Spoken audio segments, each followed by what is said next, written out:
Welcome to the channel paper teacher English pedagogy series में हम next topic को cover करेंगे। तो आज का हमारा टॉपिक होगा प्रिंसिपल्स ऑफ लैंग्वेज टीचिंग। तो क्या प्रिंसिपल्स होते हैं लैंग्वेज टीचिंग के लिए? इसमें सबसे पहला प्रिंसिपल आ जाता है, first one is principle of motivation. तो कैसे अभिप्रेरणा का सिद्धांत बताया गया है लैंग्वेज टीचिंग के लिए, इसके बारे में जानते हैं। इसमें फर्स्ट पॉइंट है कि it is a prerequisite of learning a language. तो मोटिवेशन जो है सबसे एसेंशियल होता है और प्री रिक्विजिट होता है लैंग्वेज लर्निंग के लिए। तो कोई भी भाषा सीखने के लिए प्री रिक्विजिट है कि मोटिवेशन होना ही होना है। देन सेकंड है, it plays an important role in development of a language. तो लैंग्वेज के डेवलपमेंट में एक इम्पॉर्टेंट रोल प्ले करता है मोटिवेशन। द नेक्स्ट है, विच ऑफ द फॉलोइंग, इसमें क्वेश्चन आपसे किया गया है, is a prerequisite to learning a language. तो कौन सा प्री रिक्विजिट होता है लर्निंग के लिए? तो इसको आपको पॉइंट में क्लियर किया गया है कि मोटिवेशन जो है सबसे ज़्यादा एसेंशियल और प्री रिक्विजिट होता है कोई भी लैंग्वेज लर्निंग के लिए। देन सेकेंड प्रिंसिपल आ जाता है लैंग्वेज लर्निंग के लिए, प्रिंसिपल ऑफ हैबिट फॉर्मेशन। सबसे पहले ज़रूरी हो जाता है कि मोटिवेशन होना चाहिए, देन हमारी हैबिट फॉर्मेशन होनी चाहिए उस लैंग्वेज लर्निंग के लिए, देन इमिटेशन हमको आना चाहिए कि हम जो सीख रहे हैं उसकी नकल कर सकें। देन नेक्स्ट आ जाता है principle of practice and drill. तो जितना ज़्यादा हम प्रैक्टिस करेंगे उतना ज़्यादा हम उस चीज़ में एक्सपर्ट होते चले जाएंगे। द नेक्स्ट प्रिंसिपल आ जाता है principle of oral approach. The next principle है principle of natural order of learning. तो नेचुरल ऑर्डर में लर्निंग होनी चाहिए। द नेक्स्ट और लास्ट प्रिंसिपल इसमें आ जाता है principle of using mother tongue. तो कोई भी लैंग्वेज टीचिंग के लिए मदर टंग का यूज़ करना सबसे ज़्यादा नेसेसरी होता है और सबसे ज़्यादा बेनिफिशियल रहता है। तो प्रिंसिपल्स ऑफ लैंग्वेज टीचिंग में फर्स्ट प्रिंसिपल हमने कवर किया है प्रिंसिपल ऑफ मोटिवेशन का। देन सेकंड प्रिंसिपल पे आते हैं प्रिंसिपल ऑफ हैबिट फॉर्मेशन पे। तो हैबिट फॉर्मेशन का मतलब है कि जब हम मोटिवेशन के दौर से गुजर आए हैं तो हैबिट फॉर्मेशन करना यहाँ पे एसेंशियल हो जाता है, क्योंकि जब हमारी कोई हैबिट फॉर्म हो जाती है तब हम ये देखते हैं कि उस चीज़ के लिए हमारी लैंग्वेज टीचिंग के लिए जो है ये बहुत बेनिफिशियल रहता है और इससे हमें हेल्प भी मिलती है। तो इसमें देखते हैं, as we master other skills after regular practice. तो हम मास्टर करते जाते हैं अदर स्किल्स में रेगुलर प्रैक्टिस के साथ में। This language can also be mastered after regular practice. तो इसी तरह से लैंग्वेज भी मास्टर्ड हो जाती है, हाई लेवल पे पहुंचती है जब हम रेगुलर प्रैक्टिस के साथ में उसको सीखते हैं। द नेक्स्ट पॉइंट में बताया गया है, in mother tongue habits are formed unconsciously, while in foreign language it is formed consciously. तो मदर टंग में जब हैबिट फॉर्मेशन होता है तो वह अचेतन फॉर्म में होता है, मतलब कि वो अनकॉन्शियसली होता है। लेकिन जब हम फॉरेन लैंग्वेज की बात करते हैं तो मदर टंग वो होती है जो हम अक्वायर्ड कर रखे होते हैं, उसके लिए हमें प्रॉपर लर्निंग की आवश्यकता नहीं होती है। लेकिन फॉरेन लैंग्वेज ऐसी रहती है जो कॉन्शियस फॉर्म में रहती है, चेतन प्रक्रिया होती है ये। देन थर्ड यहाँ पे प्रिंसिपल आ जाता है लैंग्वेज टीचिंग का, प्रिंसिपल ऑफ इमिटेशन। तो प्रिंसिपल ऑफ इमिटेशन में बताया गया है, फर्स्ट पॉइंट है इसमें, a child imitates his teacher very much. तो एक जो चाइल्ड होता है, बच्चा रहता है, वो अपने टीचर की बहुत ज़्यादा नकल करता है, उसको इमिटेट करता है, क्योंकि उसको लगता है कि उसका टीचर जो है उसके लिए आइडल है। This the teacher must become a good model for the children. तो इस तरह से बच्चे के लिए उसका टीचर जो है एक तरह से गुड आइडल का काम करता है, मॉडल का काम करता है। Tape recorder, radio, gramophones all can be also use for the said purpose. तो इमिटेशन के लिए टेप रिकॉर्डर, रेडियो, ग्रामोफोन्स का भी यूज़ किया जाता है। और चाइल्ड इसलिए जो है अपने टीचर की नकल करता है, उसका इमिटेशन करता है, क्योंकि उसको लगता है कि उसका टीचर जो है सबसे ज़्यादा बेस्ट है, उसके लिए एक गुड मॉडल है वो। द नेक्स्ट प्रिंसिपल पे आते हैं। नेक्स्ट प्रिंसिपल है इसमें प्रैक्टिस एंड ड्रिल प्रिंसिपल। तो प्रैक्टिस एंड ड्रिल का मतलब है कि जितना ज़्यादा हम किसी चीज़ का अभ्यास करेंगे, रिपीटिशन करेंगे, उतनी ज़्यादा हमारी टीचिंग और लर्निंग बेहतर होती जाएगी। तो इसमें फर्स्ट पॉइंट है, it it is said that practice makes a man perfect. तो ऐसा कहा जाता है कि प्रैक्टिस ही एक मैन को परफेक्ट बनाती है। तो जितना ज़्यादा हम प्रैक्टिस करेंगे, उतना ज़्यादा हम उस चीज़ में एक्सपर्ट हो जाएंगे। देन सेकेंड पॉइंट है इसमें, as mentioned above, language is a habit forming process and habit comes from practice. तो लैंग्वेज एक तरह से हैबिट फॉर्मिंग प्रोसेस होता है, और हैबिट हमें कहाँ से मिलती है, वो प्रैक्टिस से आती है। तो लगातार हम किसी चीज़ की प्रैक्टिस करते रहेंगे तो उसमें हमारी हैबिट फॉर्मेशन हो जाता है। द नेक्स्ट पॉइंट है इसमें, repetition of things at proper intervals should be done. तो रेपिटेशन हमें करना चाहिए चीज़ों का, और प्रॉपर इंटरवल में वो चीज़ करनी चाहिए कि एक चीज़ हमने की, उसके बाद हमने इंटरवल लिया, ब्रेक लिया उस चीज़ से, देन फिर उसका रेपिटेशन किया। तो इस तरह से प्रैक्टिस एंड ड्रिल प्रिंसिपल के बारे में बताया गया है। देन नेक्स्ट प्रिंसिपल आ जाता है, principle of oral approach. Oral approach में क्या बताया गया है, तो इसमें फर्स्ट पॉइंट है, it is quickest way of learning. ये एक क्विकेस्ट वे होता है। इसमें जो है लैंग्वेज टीचिंग बहुत ही फास्ट वे में कराई जाती है। Speech motivates the learner to learn. और स्पीच जो है मोटिवेट करती है इसमें लर्नर्स को कि वो किसी चीज़ को लर्न कर सकें, अधिगम हो सके उनका। देन सेकेंड पॉइंट आ जाता है, introduction of lessons should be should begin with speech lessons become speech is vital in the language learning. तो इसमें मेन इम्पोर्टेंस स्पीच को ही दी गई है। तो स्पीच जो है यूज़ की जाती है जब इंट्रोडक्शन ऑफ लेसन का हम टॉपिक लाते हैं, तो किसी भी लेसन को इंट्रोड्यूस करने के लिए स्पीच से ही शुरुआत की जाती है, और इस तरह से स्पीच जो है एक वाइटल और इम्पॉर्टेंट पार्ट प्ले करती है लैंग्वेज लर्निंग के लिए। देन थर्ड पॉइंट इसमें आ जाता है, speech must precede reading and writing. तो स्पीच ही प्रिसीड करती है रीडिंग और राइटिंग को।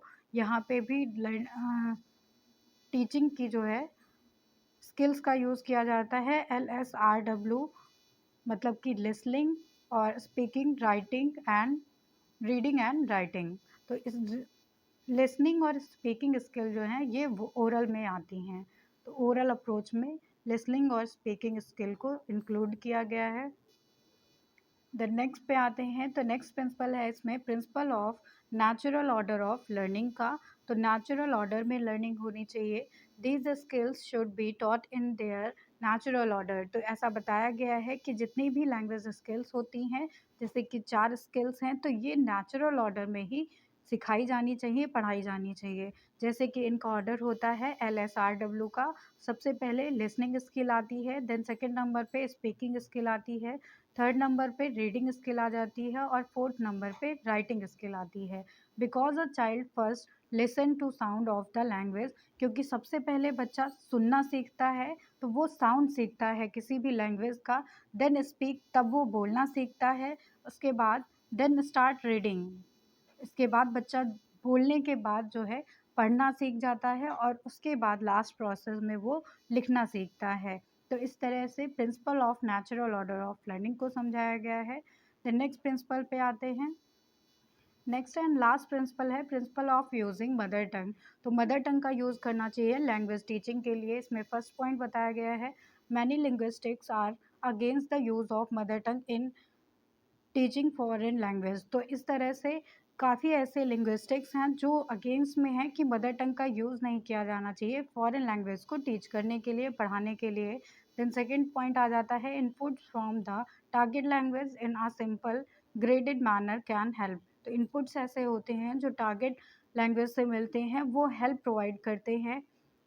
देन नेक्स्ट पॉइंट आ जाता है इसमें, in general the use of mother tongue can facilitate the acquisition of foreign language.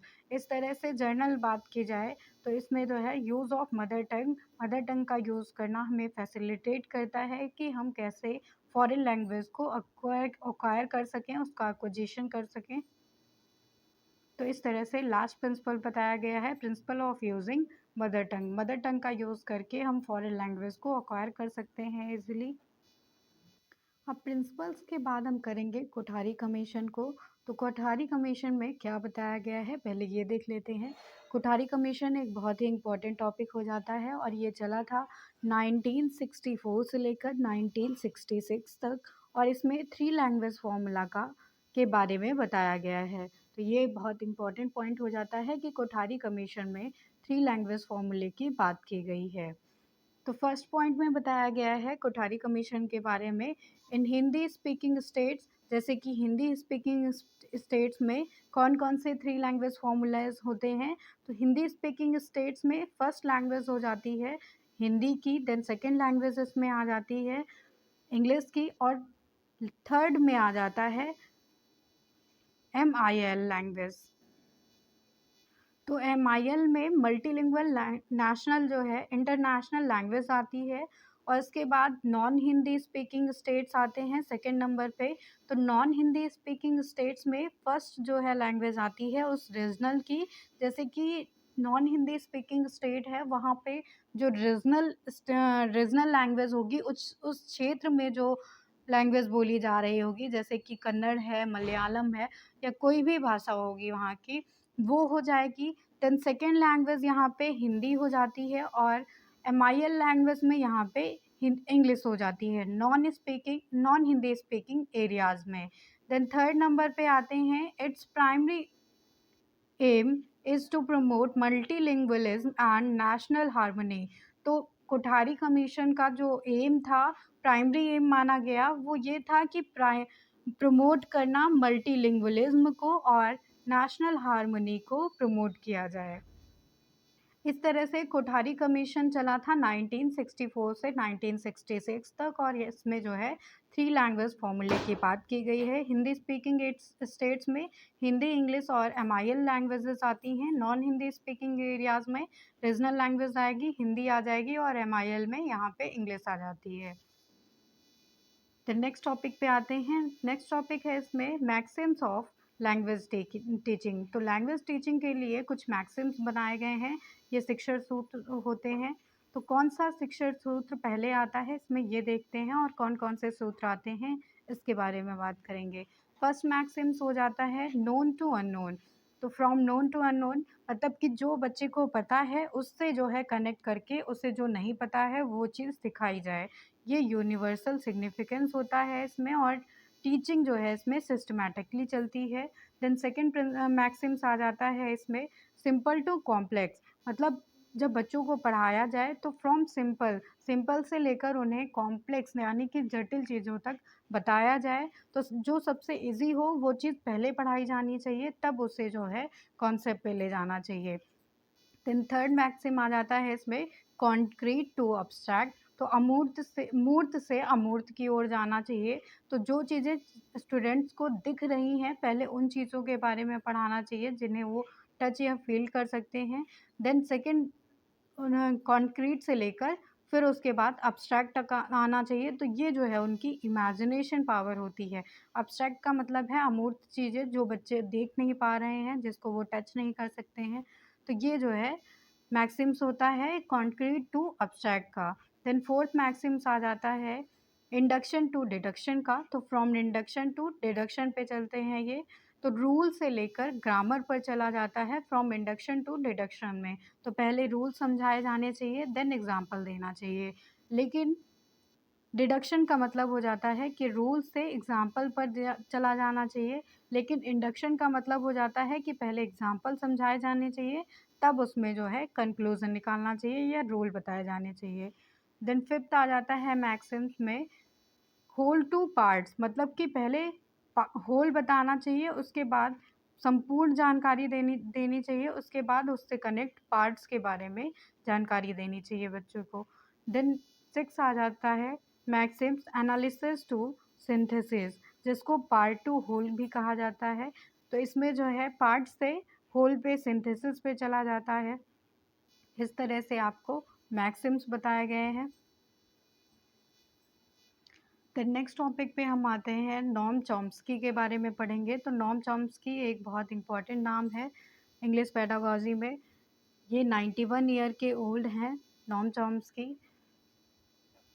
तो आइए स्टार्ट करते हैं। Avram Noam Chomsky is an American linguistic, ये अमेरिकन लिंग्विस्टिक भी हैं और फिलोसोफर भी हैं, कॉग्निटिव साइंटिस्ट भी हैं, हिस्टोरियन भी हैं और सोशल क्रिटिक भी हैं, पॉलिटिकल एक्टिविस्ट भी हैं। तो इतनी सारे नाम से ये जुड़े हुए हैं, इतनी सारी फील्ड से नोम चॉम्स्की जुड़े हुए हैं। देन नेक्स्ट पॉइंट में बताया गया है, इन्हें समटाइम्स मतलब कभी-कभी इनका नाम जो है the father of modern linguistic भी कहा जाता है। तो इन्हें the father of modern linguistic के नाम से जाना जाता है और इन्होंने बताया है कि 5 ईयर तक का जो टाइम होता है बच्चे के लिए वो क्रिटिकल पीरियड माना जाता है। द नेक्स्ट पॉइंट में नाम चॉम्स्की ने बताया है कि हर एक बच्चे में जब वो जन्म लेता है तो वो इनेट कैपेसिटी के साथ में ही जन्म लेता है ताकि वो इस इनेट कैपेसिटी के साथ में लैंग्वेज को अक्वायर कर सके। द नेक्स्ट पॉइंट आ जाता है he have we have a language acquisition device. तो नोम चॉम्स्की ने लैंग्वेज एक्विजिशन डिवाइस एलईडी के बारे में बात की है कि हम सब में हर एक इंडिविजुअल में लैंग्वेज एक्विजिशन डिवाइस होती है जिसको एलईडी कहा जाता है, which helps us to reproduce language, जो हमें हेल्प करती है कि हम रिप्रोड्यूस कर सकें लैंग्वेज को यानी कि जनरेट कर सकें। द नेक्स्ट पॉइंट आ जाता है इसमें, ही टॉट्स अबाउट यूनिवर्सल ग्रामर। तो नोम चॉम्स्की ने यूनिवर्सल ग्रामर की भी बात की है, इसके बारे में भी ये बात करते हैं। The basic postulate of the using universal grammar is that a certain set of structural rules are innate to human independent of the sensory experience। तो नॉम चॉम्स्की ने यूनिवर्सल ग्रामर के बारे में बताया है कि हर एक ह्यूमन में एक तो एलईडी होता है और साथ साथ उनमें यूजी भी होती है, यूनिवर्सल ग्रामर भी रहती है। तो ये एक बेसिक पोस्टुलेट होता है यूनिवर्सल ग्रामर, जिसमें certain sets of structural rules होते हैं जो इनेट किए जाते हैं ह्यूमंस में और ये इंडिपेंडेंट रहते हैं सेंसरी एक्सपीरियंसेस से। द नेक्स्ट पॉइंट में बताया गया है the idea that children are born with the language acquisition device is given by. तो ये एक क्वेश्चन टाइप में दिया गया है कि ये आइडिया किसने दिया था कि जो बच्चा बॉर्न होता है वो लैंग्वेज एक्विजिशन डिवाइस के साथ में बॉर्न होता है। तो ये नोम चॉम्स्की बात करते हैं इसकी। नेक्स्ट देख लेते हैं हम लोग एक्विजिशन एंड लर्निंग में क्या डिफरेंस है। तो एक्विजिशन को पहले देखेंगे। एक्विजिशन का मतलब है कि ये similar to child's first language acquisition. तो एक्विजिशन जो है सिमिलर होता है, जो चाइल्ड फर्स्ट लैंग्वेज को अडॉप्ट करते हैं, एक्वायर करते हैं, उसे ही हम एक्विजिशन कहते हैं। लेकिन लर्निंग जो है, लर्निंग एक तरह से फॉर्मल नॉलेज हो जाती है, जो एक लैंग्वेज के बारे में बच्चा सीखता है। तो लर्निंग के लिए उसे एफ़र्ट्स की ज़रूरत होती है। देन सेकंड पॉइंट आ जाता है एक्विजिशन में कि पिकिंग अप अ लैंग्वेज। तो एक लैंग्वेज को पिक करना ही एक्विजिशन होता है, जबकि लर्निंग में आ जाता है कि नोइंग अबाउट अ लैंग्वेज। तो एक चीज़ नॉलेज के बा एक लैंग्वेज के बारे में जानना, ये जो है लर्निंग हो जाती है। एक्विजिशन एक तरह से सबकॉन्शियस प्रोसेस हो जाता है, अचेतन प्रक्रिया है ये, जबकि लर्निंग एक तरह से कॉन्शियस प्रोसेस है, ये चेतन प्रक्रिया है। देन नेक्स्ट पॉइंट पे आ जाता है इम्प्लिसिट नॉलेज होती है एक्विजिशन में, जबकि लर्निंग में जो है एक्सप्लिसिट नॉलेज होती है। एक्विजिशन में लास्ट पॉइंट आ जाता है formal teaching does not help. तो एक्विजिशन में फॉर्मल टीचिंग कोई भी हेल्प नहीं करती है, क्योंकि ये एक्वायर किया जाता है बच्चे में और ये बच्चे में इनेट कैपेसिटी रहती है। लर्निंग में नेक्स्ट पॉइंट आ जाता है कि फॉर्मल टीचिंग हेल्प्स। तो इसमें फॉर्मल टीचिंग की सहायता ली जाती है, क्योंकि यहाँ पे बच्चे को प्रैक्टिस की ज़रूरत होती है और एफर्ट्स की ज़रूरत होती है। द नेक्स्ट टॉपिक आ जाता है इसमें नेशनल करिकुलम फ्रेमवर्क का, एनसीएफ 2005। ये भी बहुत इंपॉर्टेंट टॉपिक है इंग्लिश पेडागोजी में। तो NCF national framework curriculum framework 2005, according to the observation English is the second language. एक ऑब्जर्वेशन के थ्रू ये बताया गया है कि इंग्लिश हमारी सेकेंड लैंग्वेज है। देन नेक्स्ट पॉइंट पे आते हैं, in a multilingual country like India. तो मल्टीलिंगुअल कंट्री है इंडिया, जहाँ पे इंग्लिश जो है एक ग्लोबल लैंग्वेज के तौर पे मानी जाती है। एज़ पर इंडियन कॉन्स्टिट्यूशन, तो इंडियन कॉन्स्टिट्यूशन के अनुसार तो संविधान में ये बताया गया है कि एसोसिएट ऑफिशियल लैंग्वेज ओला एक AOL एक एक्ट है, एसोसिएट ऑफिशियल लैंग्वेज का एक्ट है ये, और उसके साथ साथ ही ऑफिशियल लैंग्वेज एक्ट आ जाता है ओला, जो 1963 में आया था, और इसमें आर्टिकल 343 सबसेक्शन 2 में इंग्लिश आती है। तो ये आप याद रखिएगा, ये इम्पोर्टेंट पॉइंट आ जाता है कि इंग्लिश कहाँ पे आती है। तो ये ऑफिशियल लैंग्वेज एक्ट ओला है 1963 में जो आया था, और इसके आर्टिकल 343 सबसेक्शन 2 में इंग्लिश को रखा गया है। द नेक्स्ट पॉइंट है इसमें लैंग्वेज एक्विजिशन का। तो लैंग्वेज एक्विजिशन का क्या मतलब हो जाता है, यह रेफ़र करता है एक ऐसे प्रोसेस को जिसमें लर्निंग एक नेटिव प्रोसेस में रहती है और सेकेंड लैंग्वेज के फॉर्म में रहती है, because of the init capacity, क्योंकि हर एक बच्चे के दिमाग में एक इनीट कैपेसिटी रहती है जो वो उस लैंग्वेज को अक्वायर कर सकता है, उसका अर्जन कर